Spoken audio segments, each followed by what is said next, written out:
বিসমিল্লাহির রহমানির রহিম। পরম করুণাময় ও অসীম দয়ালু আল্লাহর নামে শুরু।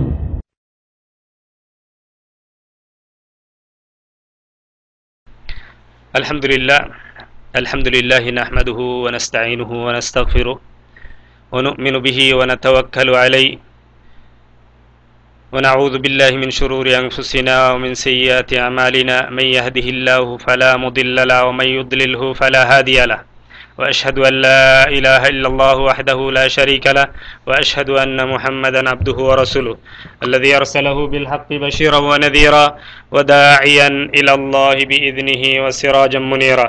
أما بعد فإن خير الحديث كتاب الله وخير الهدي هدي محمد صلى الله عليه وسلم وشر الأمور محدثاتها وكل محدثة بدعة وكل بدعة ضلالة وكل ضلالة في النار.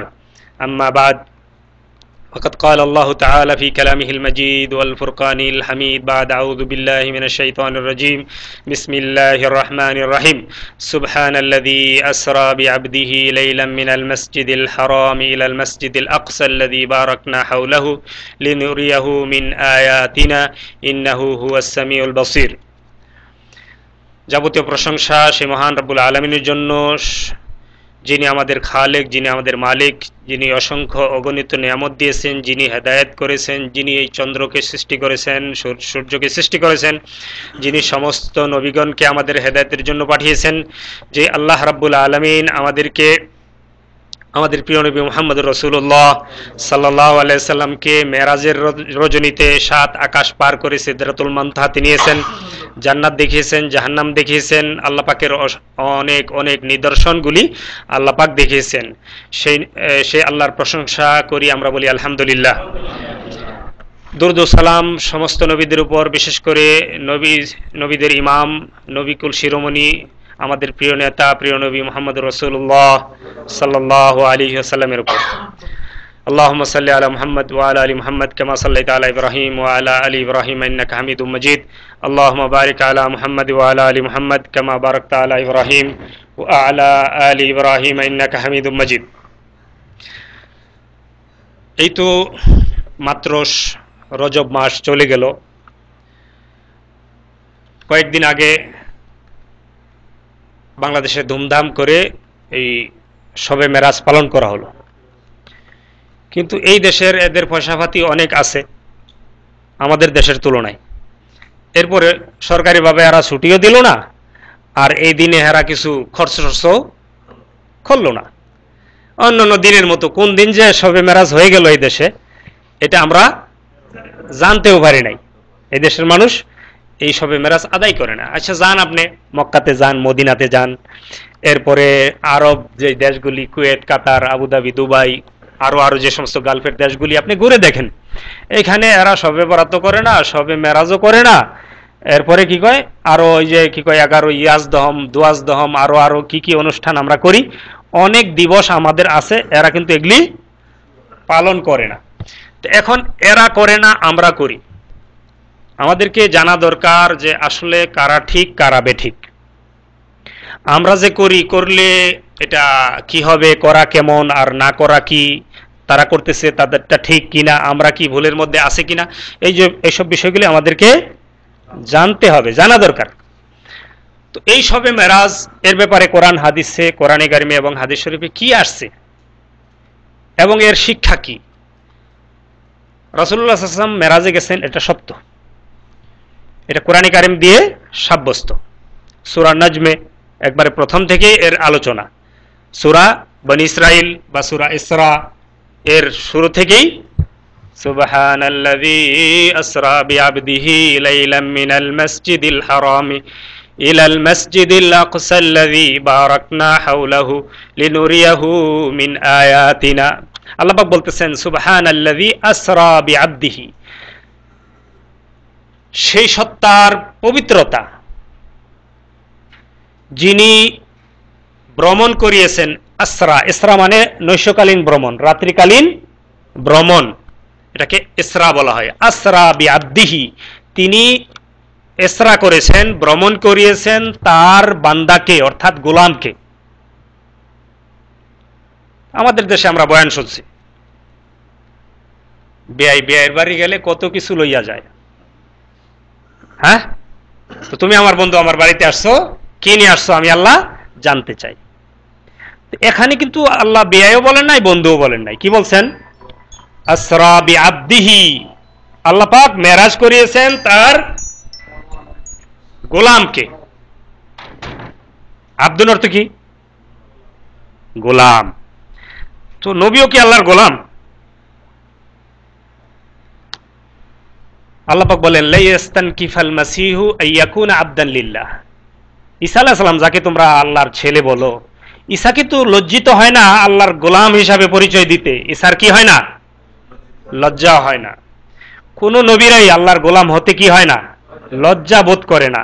বরং সবচেয়ে বড় উপাধি, সবচেয়ে বড় মর্যাদা হলো আল্লাহর গোলাম হয়ে যাওয়া। সবচেয়ে বড় মর্যাদা হলো বান্দার জন্য কি? হ্যাঁ, রাসূল সাল্লাল্লাহু আলাইহি ওয়াসাল্লাম বলেন লা তুতরুনি কামা আতরাতিন নাসারা ঈসা ইবনে মারইয়াম, তোমরা আমার অতি ভক্তি করো না, অতি রঞ্জন করো না আমার ব্যাপারে, যেমনটা ঈসা আলাইহিস সালামের ব্যাপারে এই খ্রিস্টান সম্প্রদায় করেছে। তোমরা কি বলো আমাকে? কুলু আব্দুল্লাহ ওয়া রাসূলুহু, তোমরা বলো আল্লাহর গোলাম, আল্লাহর বান্দা আর আল্লাহর রসুল। আমার ব্যাপারে তোমরা কি বলো? আমাকে আল্লাহর বান্দা বলো, এরপরে আল্লাহর রসুল বলো। আগে কি বলো?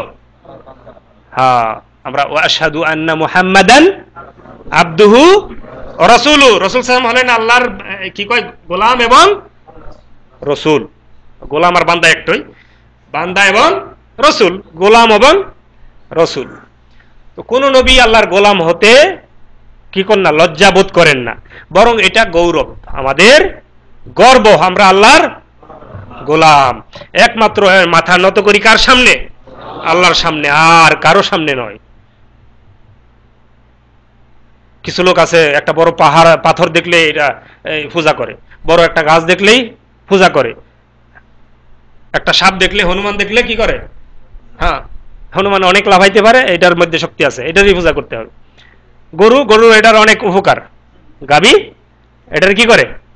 পূজা করে। তা আমরা কি করি? একমাত্র আল্লাহ ছাড়া কারো সামনে আমরা মাথা নত করি না। এটা আমাদের গর্ব, এটা আমাদের গৌরব যে আমরা আল্লাহর গোলাম। কার গোলাম? তো আল্লাহ পাক সুবহানাল্লাযী আসরা বিআবদিহি, এখানে সুবহানাল্লাহ বললেন। আল্লাহ সুবহানাল্লাহ, আমরা কোন জিনিস আশ্চর্য হলে কি বলি? সুবহানাল্লাহ। এখানে এই ঘটনার বলতে গিয়ে আল্লাহ পাক প্রথমে এই সুবহানাল্লাযী, এই সুবহান দিয়েই শুরু করলেন।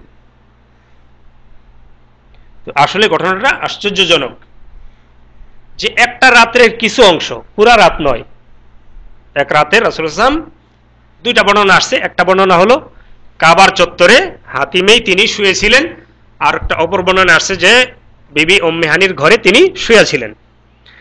সেখান থেকে জিবরাইল আলাইহিস সালাম আসলেন, তারপরে রাসূল সাল্লাল্লাহু আলাইহি ওয়াসাল্লামকে নিয়ে কাবার চত্বরে আসলেন। তো আনাস ইবনে মালিক রাদিয়াল্লাহু তাআলা আনহু বর্ণনা করেন, বাইনামা আনা নাইমুন ফিল হাতিম, যে রাসূল সাল্লাল্লাহু আলাইহি ওয়াসাল্লাম বলেন যে আমি হাতিমেই ঘুমিয়েছিলাম, এরপরে জিবরাইল ফেরেশতা আসলেন, এসে আমাকে উঠালেন, এরপরে জমজমের কুয়ার পানি নিয়ে এখানে আমার এই সিনাটা ফেরে ভিতর থেকে আমার কল্প, অন্তর বা যে হার্ট, হৃৎপিণ্ড, এটা কি করলেন? বের করলেন, এরপরে এটা জমজমের পানি দিয়ে ধুইলেন। ফাস্তাখরাজা কলবি সুম্মা উতিতু বিতাশতিম মিন যাহাব, আমার অন্তরটাকে বের করা হলো, এরপরে একটা স্বর্ণের পেয়ালা নিয়ে আসা হলো, মামলুআতিন ঈমানা, মামলুআতিন ঈমানা, এটা ঈমানে পরিপূর্ণ ছিল।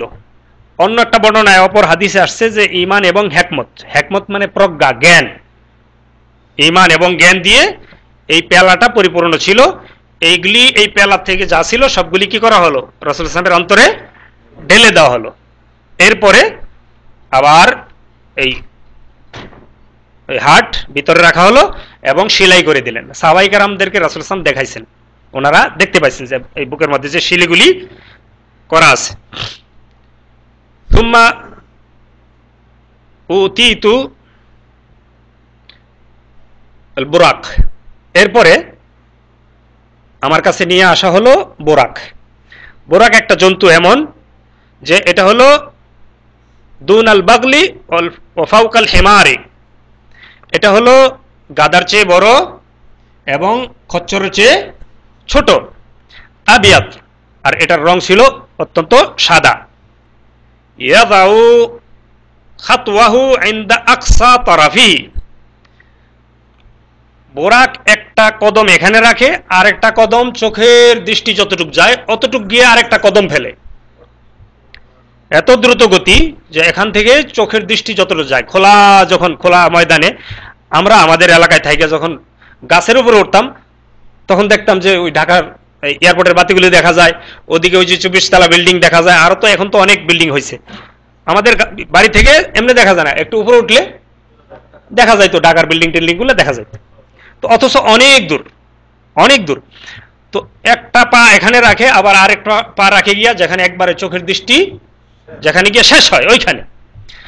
তো এত দ্রুত এই বাহনটা নিয়ে আসা হলো, আর আমরা অতি অল্প সময় সেখানে চলে গেলাম। কোথায় চলে গেলাম? বাইতুল মুকাদ্দাস, যেটা জেরুজালেম বা ফিলিস্তিনের মধ্যে অবস্থিত। রাসূল সাল্লাল্লাহু আলাইহি ওয়াসাল্লাম বলেন যে 3টা মসজিদ ছাড়া লা তাশুদ্দুর রিহাল ইল্লা লিথালাথাতি মাসাজিদ, 3টা মসজিদ ছাড়া কোথাও তোমরা এই কষ্ট করে নেকির উদ্দেশ্যে ভ্রমণ করে তোমরা যেও না। একটা হলো এই মসজিদে হারাম, আরেকটা হলো রাসূলুল্লাহ সাল্লাল্লাহু আলাইহি ওয়াসাল্লামের যে মসজিদ, মসজিদে নববী মদিনার মসজিদ, আরেকটা হলো মসজিদুল আকসা যেটা বাইতুল মুকাদ্দাস। এই 3টা মসজিদ ছাড়া মসজিদুল হারামে 1 রাকাত নামাজ পড়লে কত নেকি হয়? 1 লক্ষ, মিয়াতু আলফ সালাহ, 1 লক্ষ নামাজের নেকি। 1 লক্ষ নামাজ পড়তে কতদিন লাগে জানেন? হ্যাঁ, 1 লক্ষ, এক নামাজে 1 লক্ষ, 1 লক্ষ নামাজ কত দিন লাগে? হ্যাঁ, প্রায় 50-এর উপরে, 54 বছরের মতো লাগে।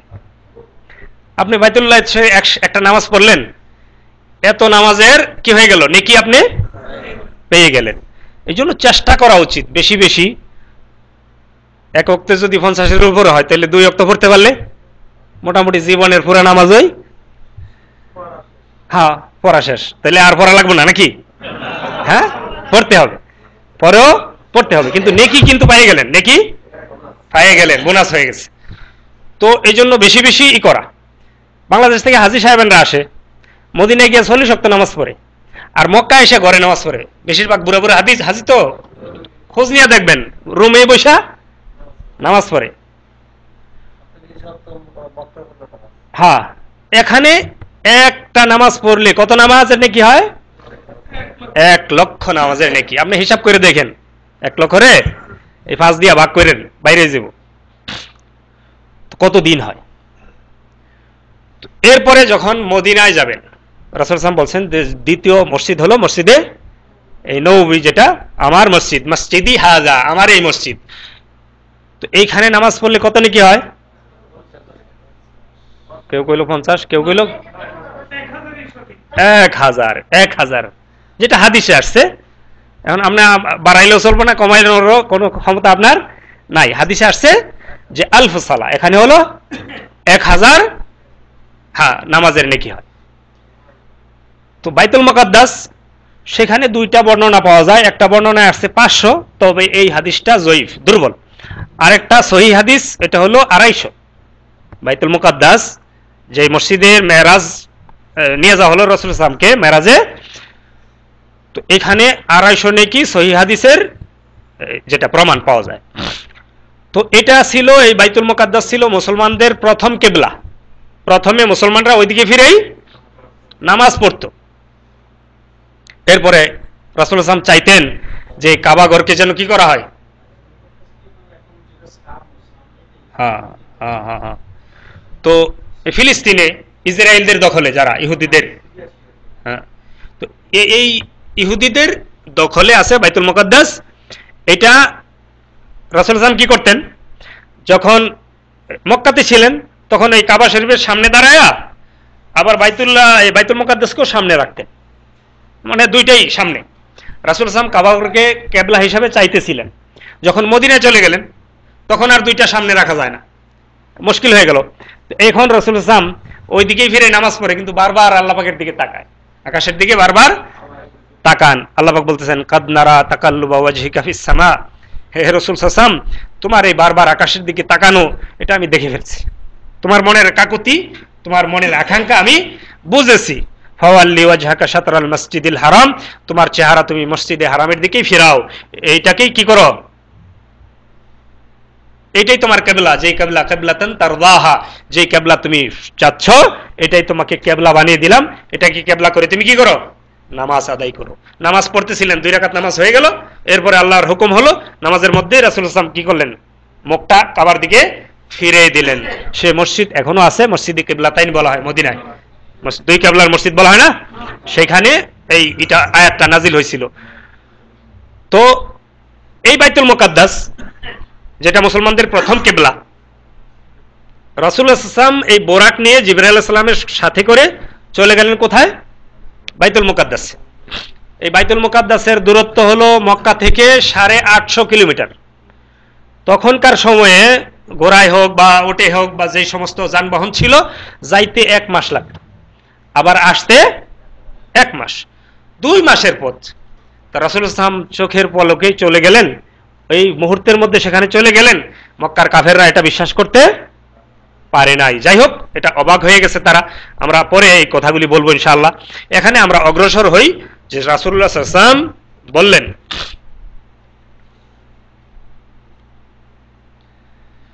যে এরপরে আমি বাইতুল মুকাদ্দাসে 2 রাকাত নামাজ পড়লাম, বোরাকটাকে সেখানে বাঁধলাম, যেখানে অন্যান্য নবীরাও বোরাক বাঁধতো, আমি সেখানে কি করলাম, এই বোরাকটাকে বাঁধলাম। এরপরে মসজিদে ঢুকে 2 রাকাত নামাজ পড়লাম। আমার পিছনে সমস্ত নবীরা কাতারবন্দি হয়ে 2 রাকাত নামাজ আদায় করে, অর্থাৎ রাসূলুল্লাহ সাল্লাল্লাহু আলাইহি ওয়াসাল্লাম সমস্ত নবীদের ইমামতি সেখানে করেছেন, সমস্ত নবীদের ইমামতি করেছেন। এই জন্য আমরা কি বলি যে ইমামুল মুরসালিন, নবীদের, হ্যাঁ, বা ইমামুল আম্বিয়া, নবীদের যিনি ইমাম, আল্লাহ পাক তাকে সম্মানিত করেছেন, মর্যাদা দিয়েছেন, সমস্ত নবীদের ইমামতি করাইছেন। তো সেখানে 2 রাকাত নামাজ আদায় করে জিবরাইল আলাইহিস সালামকে নিয়ে আকাশের দিকে রওনা হলেন। এই যে মক্কা থেকে যে এই বাইতুল মুকাদ্দাস পর্যন্ত এটাকে বলা হয় ইসরা, আর বাইতুল মুকাদ্দাস থেকে যে আকাশে ঊর্ধ্বাকাশে গমন করেন, 7 আকাশ তিনি পাড়ি দেন, এটাকে বলা হয় মেরাজ। মেরাজ হলো সিঁড়ি, ঊর্ধ্বগমন, উপরের দিকে ওঠার জন্য সিঁড়ি, মই, চঙ্গ যাই বলি আমরা, এটা হলো মেরাজ। তো এটা দিয়া রাসূলুল্লাহ সাল্লাল্লাহু আলাইহি ওয়াসাল্লাম জিবরাইল আলাইহিস সালামকে সাথে নিয়ে ঊর্ধ্বাকাশে গমন করেন। তো আকাশে যখন পৌঁছলেন, তো জিবরাইল আলাইহিস সালাম বললেন যে দরজা খুলে দাও। তো বলল কে? তিনি উত্তর দিলেন আমি জিবরাইল। আপনার সাথে আর কে? তিনি উত্তর দিলেন যে আমার সাথে মুহাম্মদুর রাসূলুল্লাহ সাল্লাল্লাহু আলাইহি সাল্লাম। তো এখানে হাদিসে যে বলা হলো জিবরাইল আলাইহিস সালাম সমস্ত ফেরেশতাদের সর্দার, মুহাম্মদ সাল্লাল্লাহু আলাইহি সাল্লাম সমস্ত নবীদের সর্দার। যেখানে ওইখানে পৌঁছার পরে জিজ্ঞাসা করা হলো কে, তো তিনি উত্তর দিলেন আমি জিবরিল, আপনার সাথে কে? মুহাম্মদ রাসূলুল্লাহ সাল্লাল্লাহু আলাইহি ওয়াসাল্লাম। এখান থেকে আমরা বুঝতে পারি যে ফেরেশতারাও গায়েব জানে না, নিচে কে আছে, দরজার বাইরে কে আছে, ফেরেশতারাও সেই কথা বলতে পারে না। অথচ আমাদের দেশে কিছু লোক আছে যে অন্যরকম ধারণা পোষণ করে যে আল্লাহর ওলিরা গায়েব জানে, নবীরা গায়েব জানে, অথচ আল্লাহ পাক বলতেছেন কুল লা ইয়ালামু মান ফিস সামাওয়াতি ওয়াল আরদিল গায়বা ইল্লাল্লাহ, বলে দাও আকাশে এবং জমিনে কেউ গায়েব জানে না একমাত্র আল্লাহ ছাড়া, তিনি গায়েবের মালিক, আর কেউ গায়েবের কথা জানে না।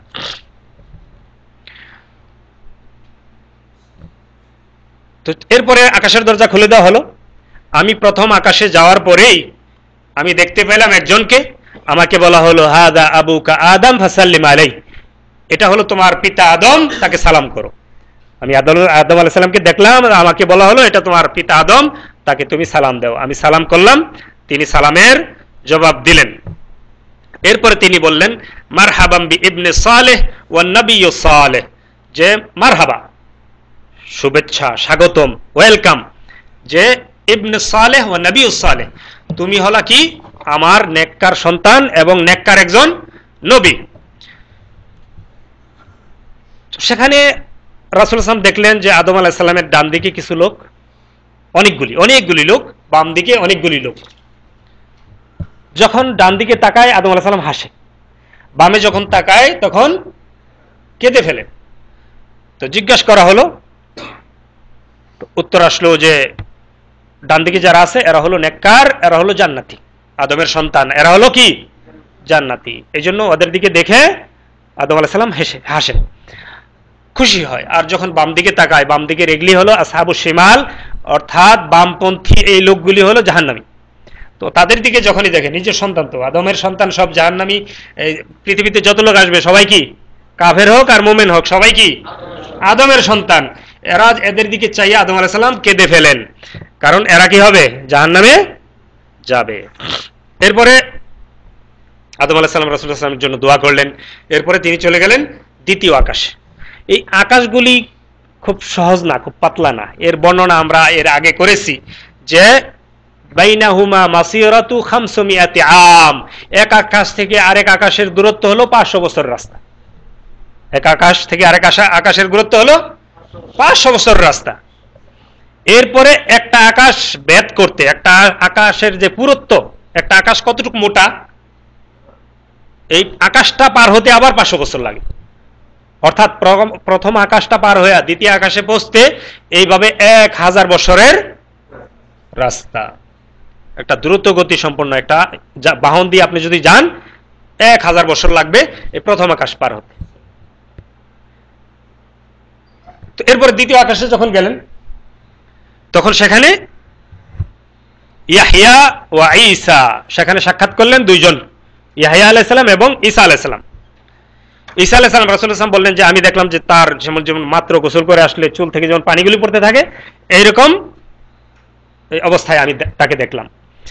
তো ঈসা আলাইহিস সালাম সেখানে বললেন মারহাবান বি আখি সালেহ ওয়া নবিয়্যু সালেহ, যে স্বাগতম আমাদের নেককার ভাই এবং নেককার নবী। তো উনি ভাই বললেন। এরপরে পরের আকাশে গিয়ে দেখলেন ইউসুফ আলাইহিস সালামকে। রাসূল সাল্লাল্লাহু বললেন যে উতিয়াত শাতরা জামাল, ইউসুফ আলাইহিস সালামকে সৌন্দর্যের অর্ধেক দেওয়া হয়েছে। সমস্ত মানুষের যে সৌন্দর্য এর অর্ধেক তাকে দেওয়া হয়েছে। তো এরপরে সালাম দিলেন এবং উনিও দোয়া করলেন। এরপরে হারুন আলাইহিস সালাম এর পরবর্তী আকাশে দেখা হলো। এর পরবর্তী আকাশে মূসা আলাইহিস সালাম, হারুন আলাইহিস সালামও বললেন আমার ভাই, আমাদের কি কয় নেককার নবী। এরপরে মূসা আলাইহিস সালাম এর পরবর্তী আকাশে মূসা আলাইহিস সালামকে দেখলেন। তো মূসা আলাইহিস সালাম তাকে দেখে কেঁদে ফেললেন। তো জিজ্ঞাসা করা হলো মা ইউবকিক, আপনি কেন কাঁদছেন?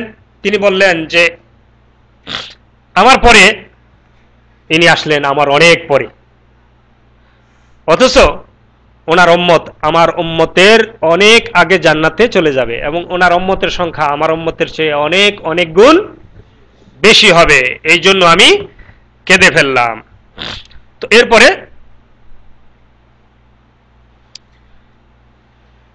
পরবর্তী আকাশে চলে গেলেন, সপ্তম আকাশ। সপ্তম আকাশে গিয়ে দেখলেন সেখানে ইব্রাহিম আলাইহিস সালাম বাইতুল মামুরে ট্যাক লাগায় বসে আছে, হেলান দিয়ে। বাইতুল মামুর হলো ফেরেশতাদের কাবা, দুনিয়ার মানুষের জন্য কাবা শরীফ হলো মক্কার এই কাবা ঘর, আর ফেরেশতাদের কিবলা হলো কোথায়? সপ্তম আকাশে বাইতুল মামুর। এই বাইতুল মামুরে ট্যাক লাগায় বসে আছে। এই আমাদের দুনিয়ার যে কাবা, এই কাবা ঘর নির্মাণ কে করছেন? ইব্রাহিম আলাইহিস সালাম এই কাবা ঘর তার ছেলে ইসমাইল আলাইহিস সালামকে নিয়ে এই কাবা ঘর বানালেন। তো যেমন কর্ম তেমন ফল, এই জন্য আকাশেও গিয়ে তিনি সেই কাবার সাথেই হেলান দিয়ে বসেছিলেন। সেখানে আল্লাহ পাক তার এই কাবা ঘরের সেখানে তাকে রাখলেন, তাকে মর্যাদা দিলেন। তো এই কাবা ঘরের এখানে এই বাইতুল মামুরে তিনি হেলান দিয়ে বসেছিলেন। তো যখনই রাসূলুল্লাহ সাল্লাল্লাহু আলাইহি ওয়াসাল্লামকে দেখলেন, রাসূলুল্লাহ সাল্লাল্লাহু আলাইহি ওয়াসাল্লাম সালাম করলেন, উনি জবাব দিলেন। তারপরে তিনিও বললেন মারহাবাম বি ইবনে সালেহ ও নবিয়ুস সালেহ, যে শুভেচ্ছা স্বাগতম আমার সন্তান এবং আল্লাহর নবী। তো এখান থেকে আমরা দেখলাম যে আদম আলাইহিস সালাম এবং ইব্রাহিম আলাইহিস সালাম দুইজন বললেন সন্তান, আমার ছেলে। তো আদম আলাইহিস সালাম সকলের পিতা, আর ইব্রাহিম আলাইহিস সালাম এর বংশধর হলো আমাদের নবী মুহাম্মদুর রাসূলুল্লাহ সাল্লাল্লাহু আলাইহি সাল্লাম।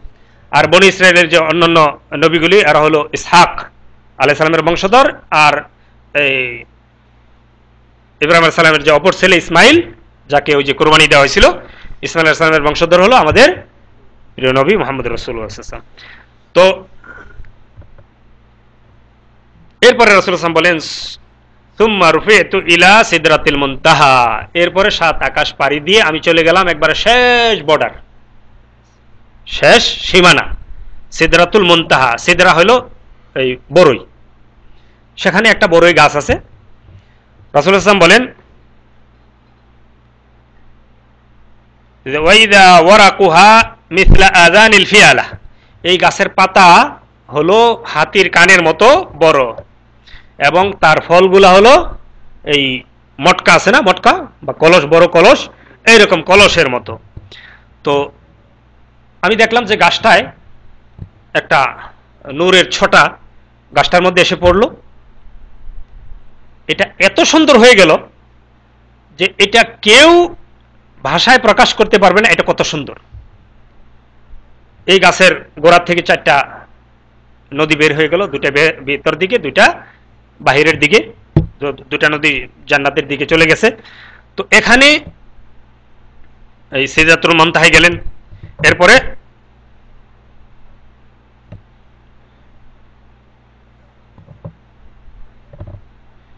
সুম্মা রুফিয়া ইলা বাইতুল মামুর, এরপরে আমি যে ফেরেশতাদের যে কিবলা বাইতুল মামুর সেখানে গেলাম। তো এই বাইতুল মামুরে প্রতিদিন 70,000 ফেরেশতা এটাকে কি করে, তাওয়াফ করে, এখানে এসে নামাজ আদায় করে। একবার যারা চলে যায় নামাজ পড়ে, দ্বিতীয়বার আর তারা কিয়ামত পর্যন্ত আর আসতে পারবে না। প্রতিদিন 70,000, সেই সৃষ্টির শুরু থেকে তারা প্রতিদিন 70,000 ফেরেশতা পালাক্রমে আসতেছে। একবার যারা আসে, দ্বিতীয়বার তারা আর আসতে পারবে না। তাহলে ফেরেশতাদের সংখ্যা কত? আল্লাহ পাক বলেন ওয়া ইয়ালামু জুনুদ রাব্বিকা ইল্লাহু, তোমার প্রভুর সৈন্য সংখ্যা কত তিনি ছাড়া আর কেউ জানে না। সুম্মা উতিতু বিইনাইম মিনাল খামরি ওয়া ইনাইম মিনাল লাবানি ওয়া ইনাইম মিনাল আসাল, এরপরে 3টা পেয়ালা আমাকে আমার সামনে আনা হলো। একটা হলো এই মদ, আরেকটা হলো দুধ, আরেকটা হলো এই মধু। 3টা পেয়ালা আমার সামনে আনা হলো। অন্য বর্ণনা আছে 2টার কথা, মদ এবং দুধের কথা। তো রাসূলুল্লাহ সাল্লাল্লাহু আলাইহি ওয়াসাল্লাম দুধের পেয়ালাটা কি করলেন, গ্রহণ করলেন। তো জিবরাইল আলাইহিস সালাম অত্যন্ত খুশি হলেন এবং বললেন উতিতা বিল ফিতরা, আপনি কি করলেন, যেটা উত্তম জিনিসটাকে কি করলেন, গ্রহণ করলেন। যদি আপনি মদের পেয়ালা গ্রহণ করতেন তাহলে আপনার উম্মত কি হয়ে যেত, গোমরা হয়ে যেত, খারাপ হয়ে যেত, পথহারা হয়ে যেত। আপনি সঠিক জিনিসটাই গ্রহণ করেছেন। সুম্মা ফুরিদা আলাইয়া সালাওয়াত 50 সালাহ, এরপরে নামাজ ফরজ করা হলো আমার উপর 50 ওয়াক্ত নামাজ। কয় ওয়াক্ত নামাজ? 50 ওয়াক্ত নামাজ।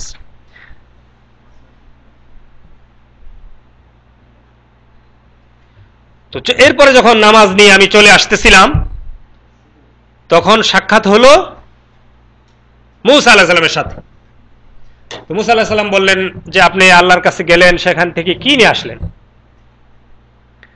তো তিনি বললেন আমাকে আল্লাহ পাক 50 ওয়াক্ত নামাজ দিয়েছেন।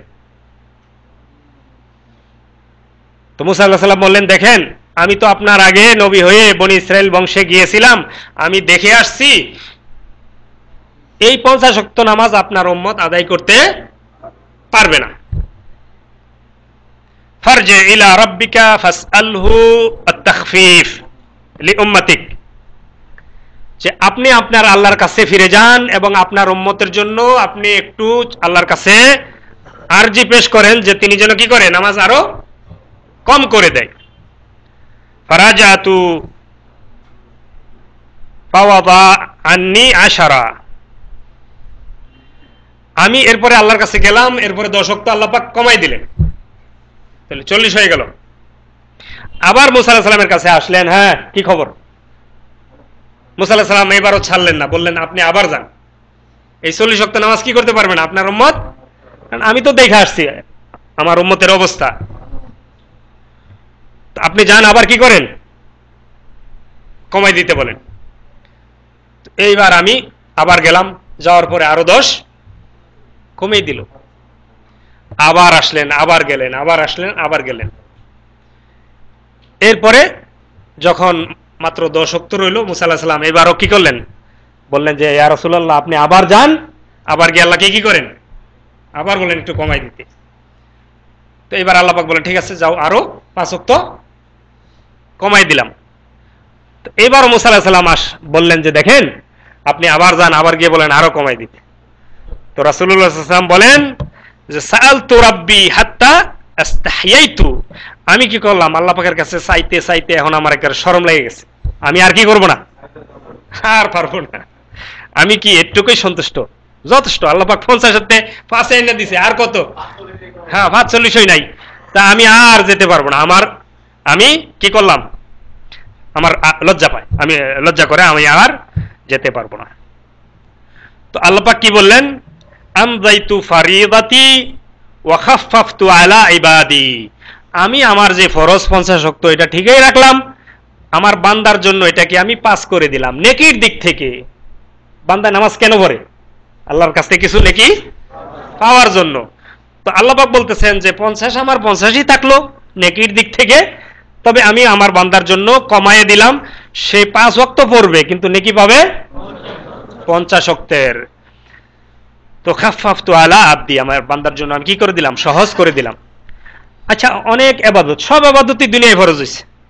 হজ ফরজ হলো দুনিয়ায়, যাকাত ফরজ হলো দুনিয়ায়, কি কয় এই অন্যান্য যে সমস্ত ইবাদতগুলি এগুলি দুনিয়াতে ফরজ হলো। আচ্ছা, যদি এই নামাজের হুকুম দুনিয়াতে আসতো তাহলে কি ফিরে যাওয়ার সুযোগ ছিল?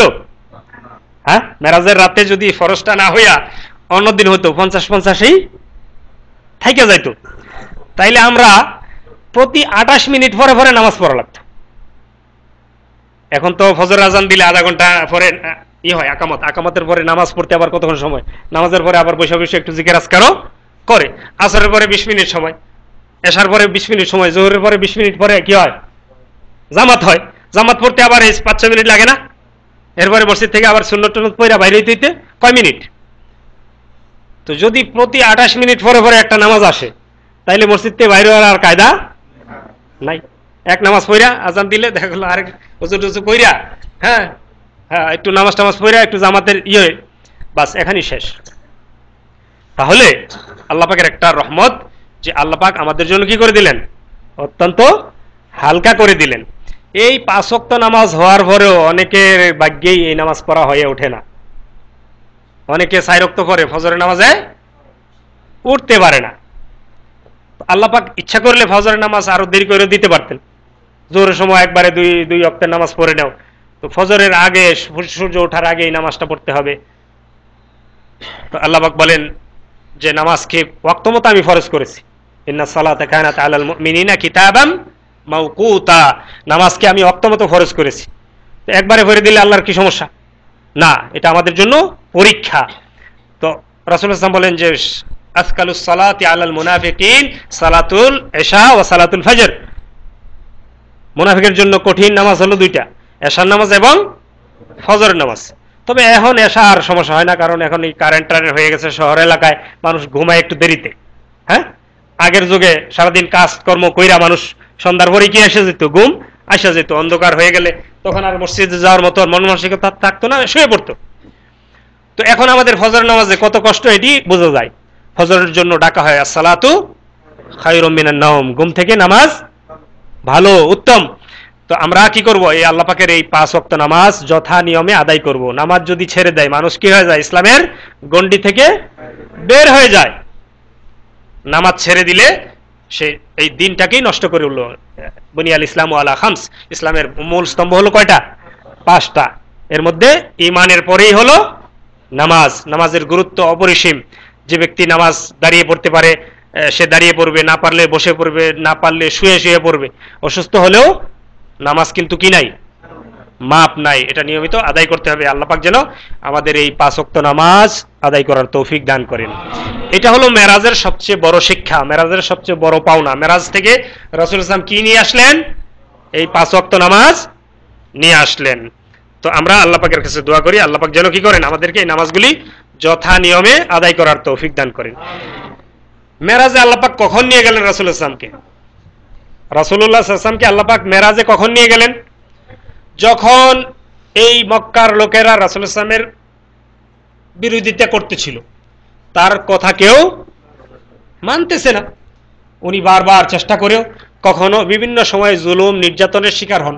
কখনো তার গলায় গামছা লাগায়া হেসরাইতো, কখনো ওটের নারী বুড়ি, ফসা নারী বুড়ি নামাজের মধ্যে সেজদার মধ্যে উনি পড়েছিলেন, এই ওটের নারী বুড়ি তার কি করলো, হ্যাঁ, মাথার উপরে চাপাই দেওয়া হতো।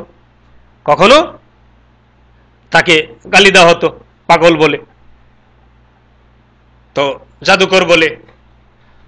তো যখন তার অনুসারীদেরকে মারতে মারতে পিটাইতে পিটাইতে হত্যা করা হতো। যে ইয়াসের পরিবার, ইয়াসের, আম্মার, তারপরে সুমাইয়া, ইয়াসের এবং সুমাইয়াকে দুইজনকে হত্যাই করা হলো। তো ইয়াসেরকে যখন ধরলো যে তুমি বলো আল্লাহকে অস্বীকার করো, সে বলল ঠিক আছে আমি অস্বীকার করলাম, তখন তাকে ছেড়ে দেওয়া হলো। তো রাসূলুল্লাহ সাল্লাল্লাহু আলাইহি ওয়াসাল্লামের কাছে গিয়ে বললেন, ইয়া রাসূলুল্লাহ আমি তো কুফরি কথা বলে ফেলছি। তখন আল্লাহ পাক আয়াত নাজিল করলেন যে যে ব্যক্তি কুফরি বাক্য করে মুখে থেকে বলে, আর ওয়াকালবুহু মুতমাইন্নুন বিল ঈমান, আর তার অন্তর যদি ঈমানের প্রতি তার থাকে, বিশ্বাস পুরোপুরি থাকে, তাহলে মুখে যদি বলেও ফেলে এই নির্যাতিত হয়ে সাপের মুখে, তাহলে এতে তার কোনো কি হবে না, ক্ষতি হবে না। তো যাই হোক, এইভাবে হযরত বিলাল রাদিয়াল্লাহু তাআলা আনহুকে আযাব দেওয়া হলো, খাব্বাব রাদিয়াল্লাহু তাআলা আনহুকে শাস্তি দেওয়া হলো। এগুলার সমস্ত বর্ণনা আমরা জানি, শুনেছি। তো এইরকম চরম নির্যাতন তার অনুসারীদেরকে করা হতো। এমন একটা অবস্থায় রাসূল সাল্লাল্লাহু আলাইহি ওয়াসাল্লাম খুঁজতেছিলেন যে কোথায় কি করি, কোথায় কার কাছে গিয়ে আমি দ্বীনের কথা বলি। তিনি গেলেন তায়েফে। এই এলাকার লোক দিয়ে কাজ হবে না, চলে গেলেন অন্য তায়েফে, পায়ে হাইটা। তায়েফ মক্কা থেকে বেশ অনেকটুক দূরে। আমরা তায়েফ পৌঁছলে মক্কায় পৌঁছতে কতটুকু সময় লাগে, অনেক অনেক পথ পার হয়ে। এই পথগুলি দেখবেন পাহাড়ে, তায়েফের ইগুলো হলো পাহাড় আর পাথর, সমতল কোনো ভূমি না। এই সব পায়ে হেঁটে যায়েদ রাদিয়াল্লাহু আনহুকে নিয়ে তিনি গেলেন সেখানে। যাওয়ার পরে তারা কি উত্তর দিল? কোনো কথাই বলতে দিল না। বলল, আল্লাহ কি আর কোনো মানুষ পায় নাই তোমারে নবী বানাইছে?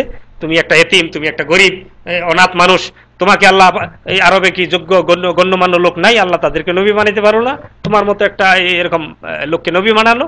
তো তারা কি করলো? কোনো কথাই বলতে দিল না, বরঞ্চ কি করলো? পাথর মেরে তায়েফের সেই শিশু ছেলেদেরকে রাস্তার দুই দিকে তারা দাঁড়া করে রাখছে। রাসূল সাল্লাল্লাহু আলাইহি ওয়াসাল্লাম যাওয়ার সাথে সাথেই বৃষ্টির মতো পাথর তার প্রতি নিক্ষেপ করতে থাকলো। তো রাসূল সাল্লাল্লাহু আলাইহি ওয়াসাল্লাম অজ্ঞান হয়ে গেলেন, সেখানে পড়ে গেলেন। এরপরে দৌড়িয়ে অনেক দূরে এসে যখন এই রাসূল সাল্লাল্লাহু আলাইহি ওয়াসাল্লাম অজ্ঞান হয়ে পড়ে গেলেন, এরপর যখন হুঁশ আসলো, তো জিবরাইল আলাইহিস সালাম আসলেন এবং সাথে এই পাহাড়ের দায়িত্বশীল ফেরেশতাকে নিয়ে আসলেন। তো জিবরাইল আলাইহিস সালাম এসে সালাম দিলেন এবং বললেন যে আমার সাথে এই যে মালাকুল জিবাল, এই পাহাড় সংরক্ষণকারী ফেরেশতা, আপনি যদি তাদেরকে বলেন এই তায়েফের দুই দিকের পাহাড় চাপ দিয়ে এই তায়েফবাসীদেরকে ধ্বংস করে দেওয়া হবে। তো রাসূল সাল্লাল্লাহু আলাইহি ওয়াসাল্লাম বললেন, না, আল্লাহ পাকের কাছে দোয়া করলেন যে আল্লাহ তুমি তাদেরকে ধ্বংস করো না, বরং আমি চাই তারা যদি আমার কথা নাও মানে, তাদের সন্তান সন্ততি, তাদের বংশধর যারা আসবে, তারা কি করবে? আমার এই কালিমা গ্রহণ করবে। তো আল্লাহ তুমি তাদেরকে ধ্বংস করো না। রাসূলুল্লাহ সাল্লাল্লাহু আলাইহি ওয়াসাল্লাম যখন তায়েফ থেকে ফিরে আসলেন, এদিকে মক্কার লোকও শুনতেছে না, বাইরেও কোথায় পাচ্ছে না, কি একটা অবস্থা।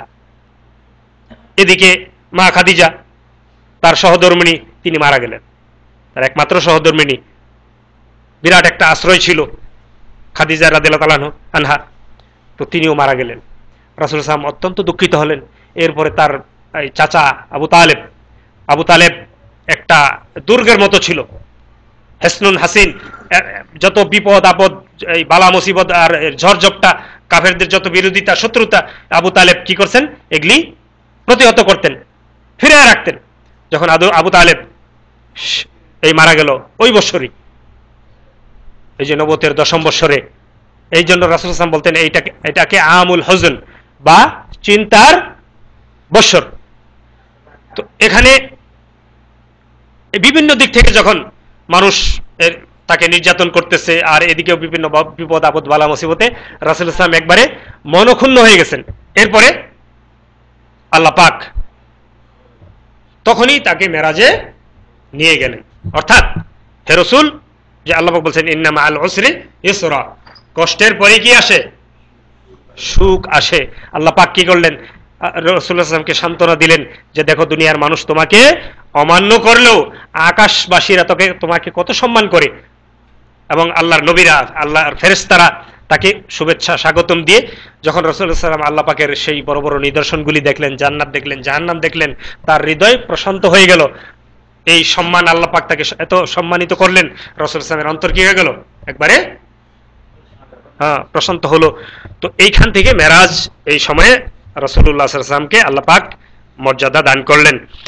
অনেকে বলে যে এই মেরাজ 7 আকাশ পাড়ি দিল, মক্কা থেকে সেই বাইতুল মুকাদ্দাস চলে গেল। এটা কি করে সম্ভব? বৈজ্ঞানিক বিভিন্ন যুক্তি পেশ করে। আরে ভাই, যুক্তির দরকার নাই। এখানে আল্লাহ পাক বলতেছেন সুবহানাল্লাযী আসরা বিআবদিহি, পবিত্রতা সেই সুমহান সত্তার যিনি মেরাজ করিয়েছেন তার গোলামকে।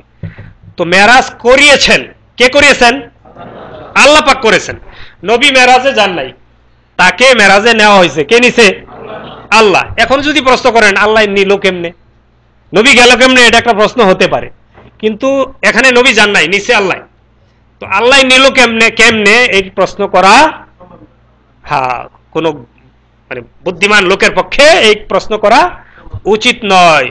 ইন্নামা আমরুহু ইযা আরাদা শাইআন আইয়াকুলা লাহু কুন ফায়াকুন। আল্লাহ পাক যখন কোনো কিছুকে ইচ্ছা করেন তখন বলে হও, সাথে সাথে হয়ে যায়। কুন বললে হয়ে যায়। আল্লাহ পাক ইব্রাহিম আলাইহিস সালামকে যখন তারা নমরুদের ওই আগুনে ফেলতেছিল, আল্লাহ পাক বললেন কুলনা ইয়া নারু কুনি বারদা ওয়া সালামান আলা ইব্রাহিম, হে আগুন তুমি ইব্রাহিমের জন্য শান্তিদায়ক ঠান্ডা হয়ে যাও। তো আগুন ঠান্ডা হয়েছিল নি? তো আল্লাহ পাকের কাছে তো অসম্ভব কিছুই নাই। আল্লাহ পাক যদি নিয়ে যান, এই যে আকাশ থেকে বজ্রাঘাত যে আমরা দেখি যে বিজলি চমকায়, কত দ্রুত গতি, এটা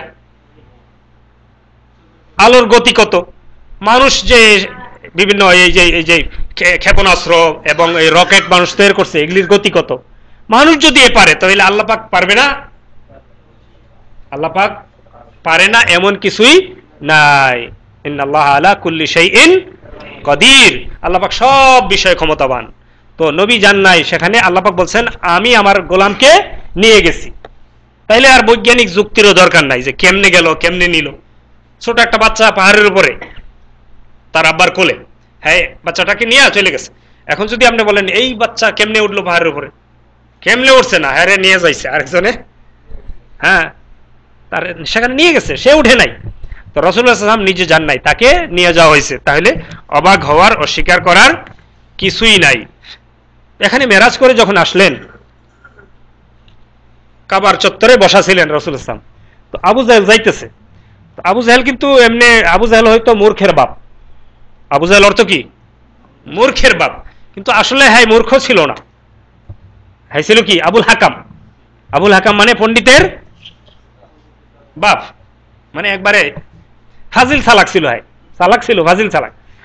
তো রাসূলুল্লাহ সাল্লাল্লাহু আলাইহি ওয়াসাল্লামকে দেখা বুঝতে পারছে সারা রাত্রে কি একটা হয়ে গেল। রাসূলুল্লাহ সাল্লাল্লাহু আলাইহি ওয়াসাল্লাম বসে বসে জিনিসগুলো কি করতেছেন, একটু চিন্তা করতেছেন, কি হয়ে গেল, কেমনে হইলো, আমি মানে অবাক হয়ে তিনি বসেছিলেন। তো আবু জাহেল বুঝতে পারলো যে কিছু একটা হয়ে গেছে। জিজ্ঞাসা কি খবর, নতুন কোনো খবর আসেনি? তো বলতেছে হ্যাঁ আছে। কি আছে?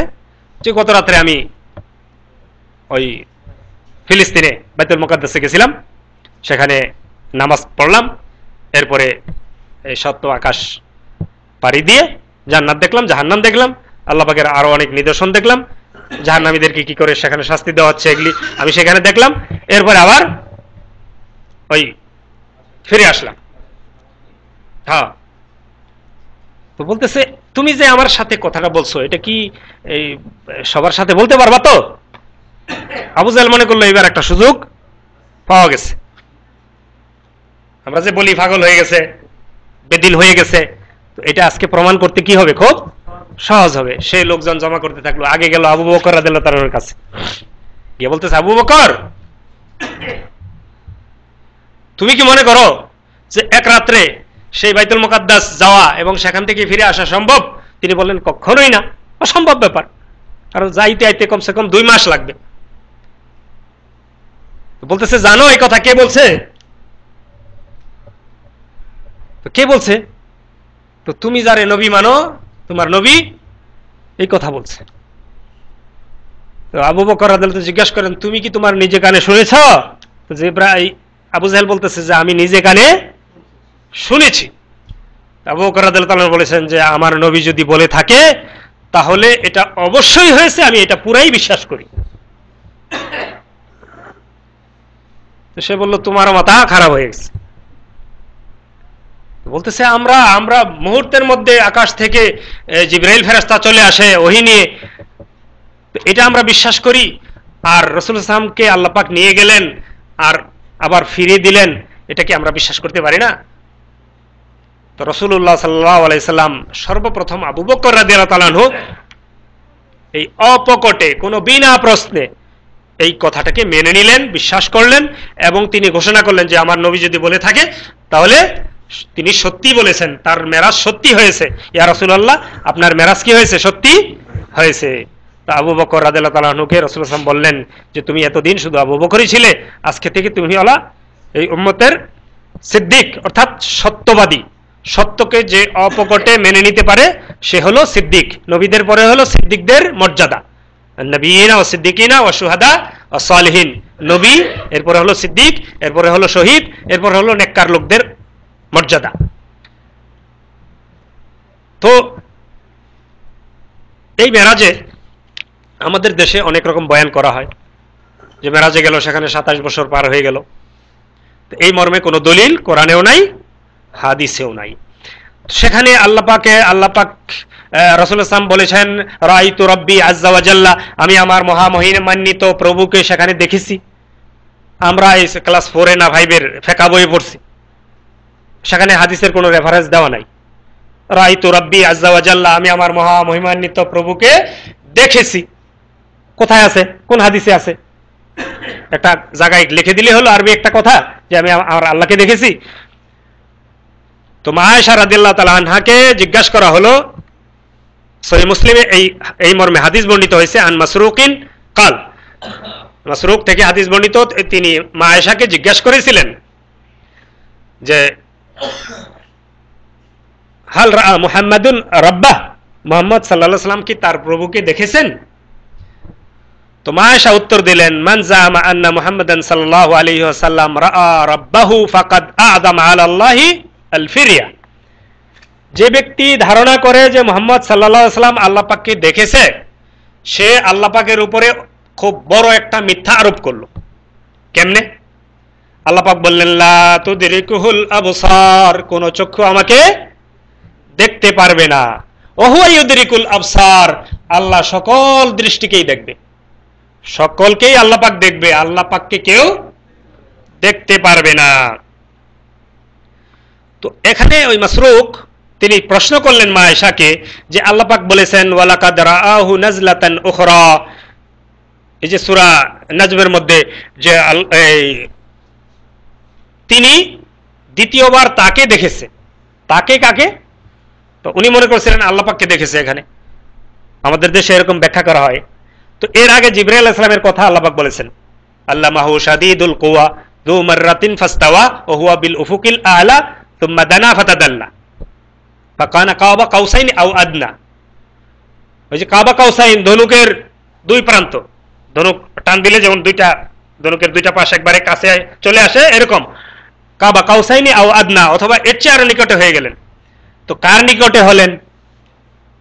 ওয়ালাকাদ রাআহু নাজলাতান উখরা, দ্বিতীয়বার আবার দেখলেন। তো কাকে দেখলেন? সূরা নজমের প্রথম দিকে এই আয়াতগুলি, একেবারে প্রথম আয়াত থেকেই ওয়ান নাজমি ইযা হাওয়া, এখানে আয়াত ওয়ান নাজমি ইযা হাওয়া, সেই তারকার শপথ যেটা কি হয়, অস্তমিত হয়ে যায়, যা ডুবে যায়। মা যাল্লা সাহিবুকুম ওয়া মা গাওয়া, তোমাদের যে সাথী, তোমাদের যে বন্ধু, তোমাদের যে নবী, তিনি হয় নাই কোনো পথ হারা হয় নাই, ভ্রষ্ট হয় নাই। ওয়া মা ইয়ানতিকু আনিল হাওয়া, নিজের থেকে তিনি কোনো কথা বলেন না। ইন হুয়া ইল্লা ওয়াহিয়ু ইউহা, যা ওহী মারফতে তাকে জানানো হয় সেই কথাগুলি তোমাদেরকে তিনি বলে বলে জানিয়ে দেন। আল্লামাহু শাদীদুল কুওয়া, প্রচন্ড ক্ষমতার অধিকারী এক ব্যক্তি তাকে শিক্ষা দেন। শাদীদুল কুওয়া যু মিররাতিন ফাস্তাওয়া, তিনি অত্যন্ত সুন্দর আকৃতির অধিকারী এবং অত্যন্ত প্রজ্ঞাময় একটা ব্যক্তি, তাকে শিক্ষা দেয়। কাকে? হুয়া বিল উফুকিল আলা, আর তিনি ছিলেন তখন একবারে সুউচ্চ দিগন্তে। সুম্মা দানা ফাতাদাল্লা, তারপরে কি হলো? নিকটবর্তী হলো, অতি নিকটবর্তী হলো। ফাকানা কাবা কাউসাইনি আও আদনা, এটা যেমন একবারে কাবা কাউসাইন, ধনুকের যে দুই প্রান্ত কতটুকু নিকটে হয়, অথবা এর চেয়ে আরো নিকটে চলে আসলো। কে আসলো? কে তাকে শিক্ষা দিল? তো প্রথমেই এখানে বলা হলো যে তার উপরে ওহী করা হয়, প্রচন্ড ক্ষমতার অধিকারী যে ফেরেশতা তাকে শিক্ষা দেয়। এই জিবরাইল ফেরেশতার কথাই সেখানে আয়াতগুলিতে বলা হয়েছে। তো রাসূলুল্লাহ সাল্লাল্লাহু আলাইহি ওয়াসাল্লামকে যখন জিজ্ঞাসা করা হলো যে এখানে যে বলা হলো এই আয়াত, যে ওয়ালাকাদ রাআহু নাজলাতান উখরা, তিনি তাকে দেখলেন সেই দ্বিতীয়বার। তো এখানে মা আয়েশা বললেন যে আমি সর্বপ্রথম রাসূলুল্লাহ সাল্লাল্লাহু আলাইহি ওয়াসাল্লামকে জিজ্ঞাসা করেছি এই আয়াতের অর্থ, এই আয়াতের কি অর্থ, কে দেখলো, কাকে দেখলো। আনা আউয়ালু হাদিহিল উম্মাহ সাআলা আন যালিকা রাসূলুল্লাহ সাল্লাল্লাহু আলাইহি ওয়াসাল্লাম, আমি এই উম্মতের ওই ব্যক্তি যে সর্বপ্রথম রাসূলুল্লাহ সাল্লাল্লাহু আলাইহি ওয়াসাল্লামকে এই ব্যাপারে জিজ্ঞাসা করেছি। ফাকাল, এরপর তিনি বলেছেন, ইন্নামা হুয়া জিবরিল, তিনি হলেন জিবরিল, আমাকে যে ওহী শিক্ষা দিচ্ছিল, কোরআন যে আমার কাছে নিয়ে আসতো। এরপরে সে সুউচ্চ দিগন্তে চলে গেল, আমি তার নিকটবর্তী হয়ে গেলাম। তো এটা হলো জিবরাইল। ওয়ালাকাদ রাআহু নাজলাতান উখরা, সেখানে আমি আবার দ্বিতীয়বার তাকে দেখেছি। আমি তাকে তার হাকিকি সূরতে দুইবার দেখছি। লাম আরাহু আলা সূরাতিহি আল্লাতী খুলিকা আলাইহা গায়রা হাতাইনিল মাররাতাইন, এই দুইবারে আমি ফেরেশতা জিবরাইল ফেরেশতাকে তার নিজ সূরতে দেখছি। একবার যখন কোরআন নাজিল হয় প্রথম দিন হেরা গুহায়, ইকরা বিসমি রাব্বিকাল্লাযী খালাক, সেই রাত্রে ওহী নাজিল হওয়ার পরে আমি যখন উপর দিকে চাইলাম, দেখলাম যে আসমান জমিনের মাঝখানে যত জায়গা আছে সব জায়গা শুধু জিবরাইলকে দেখা যায়। একটা মানে তার মানে যতটুকু দেখি শুধু তাকেই দেখতেছি, এমন বিশাল আকৃতিতে আমি দেখতে পেলাম, এবং সেখানে তিনি ভয় পেয়ে গেছিলেন। আবার সেই তার আছে 600 পাখা, জিবরাইল হলো শাদীদুল কুওয়া, প্রচন্ড ক্ষমতার অধিকারী, তার আছে 600 জানা, তার 600 পাখা আছে। একটা পাখার এক কোনা দিয়া খোসা দিয়া লুত জাতির সেই এলাকাকে আল্লাহ পাক কি করছেন, আর জিবরাইল আলাইহিস সালাম আকাশে উঠায় আবার ছেড়ে দিছে। তো প্রচন্ড ক্ষমতার অধিকারী সে জিবরাইল ফেরেশতা, এই জিবরাইল ফেরেশতাকেই সেখানে দেখেছেন। রাসূল সাল্লাল্লাহু বলেন, ইন্নামা হুয়া জিবরাইল, এটা হলো জিবরাইল। লাম আরাহু আলা সূরাতিহি আল্লাতী খুলিকা আলাইহা গায়রা হাতাইনিল মাররাতাইন, এই দুইবারে আমি তাকে তার আসল চেহারায় দেখেছি। আল্লাহ পাক কোরআন কারীমে বলেছেন, লা তুদরিকুল আবসার ওয়া হুয়া ইদরিকুল আবসার। রাসূল সাল্লাল্লাহু দলিল দিয়ে বোঝাচ্ছেন যে আল্লাহ পাক বলেছেন কোন চক্ষু তাকে দেখতে পারবে না, তিনি সকল চক্ষুকেই দেখবেন, সবাইকে তিনি দেখবেন, তাকে কেউ দেখতে পারবে না। তাহলে দেওয়ানবাগী আল্লাহ পাককে দেখছে? হ্যাঁ, রাসূল সাল্লাল্লাহু যদি না পারে দেওয়ানবাগী পারবে? হ্যাঁ, দেওয়ানবাগী সায়দাবাদী না, এরা বলে আল্লাহ পাককে দেখেছি। যুবকের চেহারা, দাড়ি মোছ ছিল না, যুবকের বেশে আল্লাহ পাক আমার সাথে মিলনও করছে, নাউজুবিল্লাহ। দাড়ি মোছবিহীন পুরুষ, এরকম আল্লাহ পাককে দেখছি, আল্লাহ পাক আমার সাথে এগুলো করছে, আস্তাগফিরুল্লাহ, নাউজুবিল্লাহ। তো আল্লাহ পাককে লা তুদরিকুল আবসার, কোন চক্ষু কখনো দেখতে পারবে না। তবে কিয়ামতের দিন মুমিন ব্যক্তিরা, নবী রাসূলরা, আল্লাহর নেক বান্দারা আল্লাহ পাককে দেখতে পাবে। উজুহু ইয়াউমাইযিন নাযিরা ইলা রাব্বিহা নাযিরা, কিছু চেহারা হবে উজ্জ্বল, তারা তাদের প্রভুর দিকে তাকিয়ে থাকবে।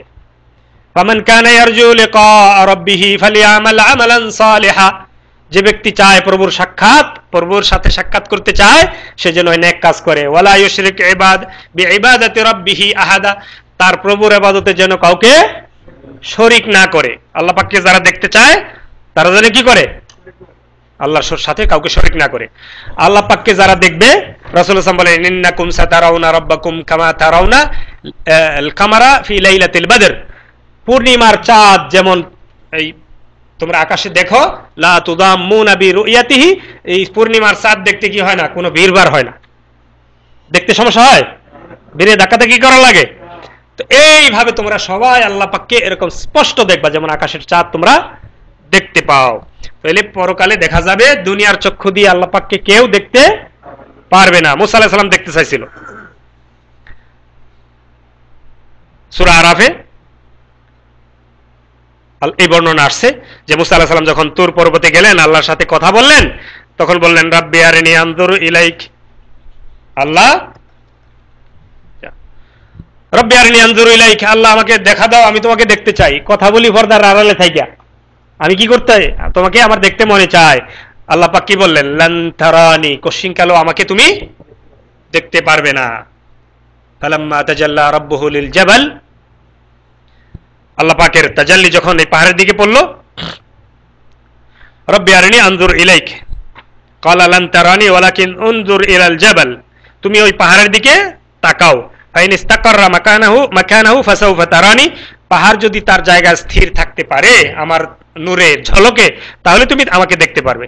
ফালাম্মা তাজাল্লা রাব্বুহু লিল জাবাল, যখন আল্লাহ পাক নূরের একটা ঝলক পাহাড়ের দিকে ফেললেন, একটা বর্ণনা আসছে যে 70,000 পর্দা, একটা পর্দা যখন উঠিয়ে দেওয়া হলো, আল্লাহ পাকের নূরের কিছু আলো যখন পাহাড়ের মধ্যে পড়লো, জাআলাহু দাক্কা, পাহাড় ভেঙে চূর্ণ বিচূর্ণ হয়ে গেল। ওয়াখাররা মুসা সাইকা, মুসা আলাইহিস সালাম অজ্ঞান হয়ে পড়ে গেলেন। যখন তার হুঁশ ফিরে আসলো, তখন বলতেছেন, ইন্নী তুবতু ইলাইকা ওয়া আনা আউয়াল মুসলিমিন, হে আল্লাহ, আমি তওবা করছি, আমি যেই আরজু করছিলাম, যেই চাওয়া চাইছিলাম, এটা আমার পক্ষে কি না, কখনো সম্ভব নয়, আমি বুঝতে পেরেছি। তো আল্লাহ পাক রব্বুল আলামিনকে এই দুনিয়ায় চর্মচক্ষে কেউ দেখতে পারবে না। ওমা কানা লিবাশারিন ইউকাল্লিমাহুল্লাহু ইল্লা ওয়াহয়ান আও মিন ওয়ারাই হিজাব, কোন মানুষের পক্ষে সম্ভব নয় যে আল্লাহ পাকের সাথে কথা বলবে ওহী ব্যতীত আর অথবা কোনো পর্দা ছাড়া। হয়তো পর্দা থাকবে না, হয়তো ওহীর মাধ্যমে হবে। আও ইউরসিলা রাসূলা, অথবা আল্লাহ পাক কোনো রাসূলকে পাঠিয়ে দিবেন, কোথাও বার্তাবাহক কোনো এই ওহীর মাধ্যমে পাঠিয়ে দিবেন। ফায়ুহিয়া বিইذনিহি মা ইয়াশা, আল্লাহ পাকের পক্ষ থেকে যা ওহী হয়, নির্দেশ হয়, তা পৌঁছে দিবে, সেই কথা আল্লাহ পাকের পৌঁছে দিবে। সরাসরি আল্লাহর সাথে কথা বলা কোনো মানুষের পক্ষে কিনা সম্ভব নয়। তবে পর্দার আড়ালে থেকে মুসা আলাইহিস সালাম কথা বলতেন, পর্দার আড়ালে, অথবা কি ওহীর মাধ্যমে আল্লাহ পাকের সাথে কি হয়, কথাবার্তা হতে পারে। তো সূরা শুআরা 51 নম্বর আয়াত। ক্বালাত, মাশা আরো বললেন, ওমান জামা আন্না রাসূলুল্লাহ সাল্লাল্লাহু আলাইহি ওয়াসাল্লাম কাতামা শাইআন মিন কিতাবিল্লাহ ফাকাদ আযামা আলাল্লাহি ফিরিয়া, যে ব্যক্তি ধারণা করে যে মুহাম্মদ সাল্লাল্লাহু আলাইহি ওয়াসাল্লাম আল্লাহর কিতাবের, আল্লাহর কোরআনের কিছু কথা গোপন করছে, সেই ব্যক্তিও আল্লাহর উপরে মিথ্যা আরোপ করলো যে আল্লাহ পাক বলছেন আমি কি কোরআন নাজিল করলাম, এটাকে আমি হেফাজত করছি। আর শিয়ারা কি বলে যে কোরআনের এই 30 পারা না, কোরআনের আরো আয়াত আছে, এগুলা সুন্নিরা কি করছে, মুচ্ছা দিছে। ওই যে আলী রাদিয়াল্লাহু তাআলা যে বয়ান সেখানে ছিল, এগুলা কি করছে, তারা গুম করছে। আসলে আল্লাহ পাক রব্বুল আলামিন কোরআনের হেফাজত করেছেন, কোনো কিছু রাসূল সাল্লাল্লাহু আলাইহি ওয়াসাল্লাম গোপন করেন নাই। আল্লাহ পাক বলেন, ইয়া আইয়ুহাল রাসূলু বাল্লিগ মা উনজিলা ইলাইকা মির রাব্বিক, হে রাসূল, আপনার আল্লাহর পক্ষ থেকে যা কিছু অবতীর্ণ হয় এগুলি আপনি পৌঁছে দেন। ওয়া ইল্লাম তাফআল ফামা বাল্লাগতা রিসালাতা, যদি এই কাজ আপনি না করেন তাহলে আপনার রিসালাতের দায়িত্ব কখনো আদায় হবে না। এইজন্য রাসূল সাল্লাল্লাহু আলাইহি ওয়াসাল্লাম সব কথাই পৌঁছে দিয়েছেন, কিছু তিনি গোপন করে নাই।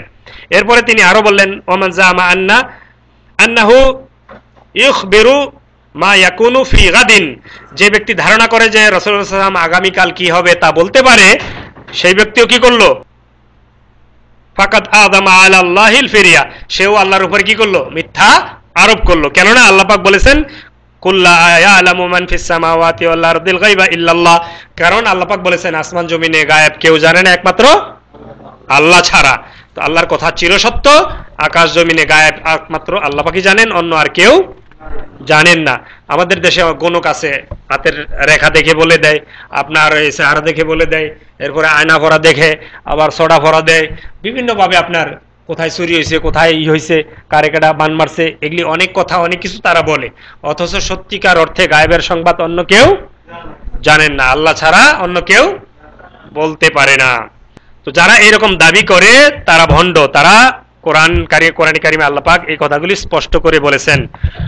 ওয়াফি সহিহ মুসলিম আন আবি যাররিন কাল, সহিহ মুসলিমে আবু যার রাদিয়াল্লাহু তাআলা আনহু বর্ণনা করেন যে সাআলতু রাসূলুল্লাহ সাল্লাল্লাহু আলাইহি ওয়াসাল্লাম, রাসূলুল্লাহ সাল্লাল্লাহু আলাইহি ওয়াসাল্লামকে আমরা জিজ্ঞাসা করেছি, হাল রাআইতা রাব্বাক, আপনি কি আপনার প্রভুকে দেখেছেন?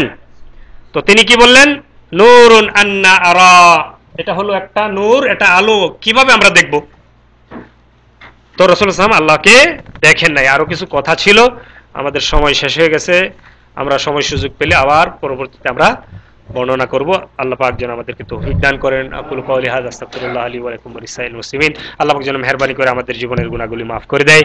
আল্লাহ পাক যেন সহিহ জ্ঞান আমাদেরকে দান করেন, এবং মেরাজ থেকে যে রাসূল সাল্লাল্লাহু আলাইহি ওয়াসাল্লাম নামাজ নিয়ে আসলেন, এই নামাজের পাবন্দী হওয়ার তৌফিক যেন তিনি দান করেন, এবং আমাদের সমস্ত ইবাদতগুলি যিনি মেহেরবানি করে কবুল করেন, আমাদেরকে মাফ করে দেন। আমাদের মা বাপ, দাদা দাদি, নানা নানি, আত্মীয় স্বজন সকলকে তিনি যেন মাফ করে দেন। আল্লাহ পাক রব্বুল আলামিনের কাছে সমস্ত কল্যাণ চাই, সমস্ত অকল্যাণ থেকে আমরা তার কাছে আশ্রয় চাই। সর্বোপরি আল্লাহর কাছে ক্ষমা চাই, আল্লাহর জান্নাত চাই, জাহান্নাম থেকে আমরা পানাহ চাই। সুবহানাকাল্লাহুম্মা বিহামদিক আশহাদু আল্লা ইলাহা ইল্লা আনতা আস্তাগফিরুকা ওয়া আতুবু ইলাইক। আসসালামু আলাইকুম ওয়া রাহমাতুল্লাহ।